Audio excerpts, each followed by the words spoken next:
सातारा लोणंद पुणे राष्ट्रीय महामार्ग सोमवारी पहाटे 3:30 वाजण्याच्या सुमारास कोरेगाव तालुक्यातील अंबवडे समंत वाघोली गावच्या हद्दीत दोन भरधाव मालवाहू ट्रकची समोरासमोर धडक झाली।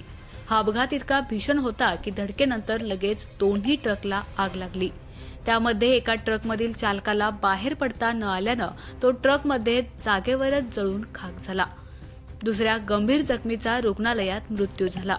अजून 2 जण गंभीर जखमी आहेत। एकूणच या अपघातामुळे खळबळ उडाली आहे।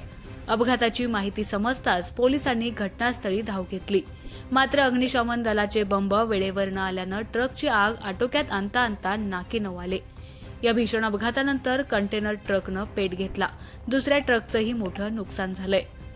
अपघातानंतर मोठा आवाज झाला, त्यामुळे पंचक्रोशीतील ग्रामस्थ विशेष करून युवक धावत घटनास्थळी आले। त्यांनी तातडीनं आग आटोक्यात आणण्यासाठी प्रयत्न केला। दोन्ही ट्रकपैकी एक परजिल्ह्यातील व दुसरा परराज्यातील असून त्यातील सर्वजण जखमी असल्यानं नेमकी मृत्यू झालेल्या चालक व सहकारी यांची नावं समजू शकली नाहीत।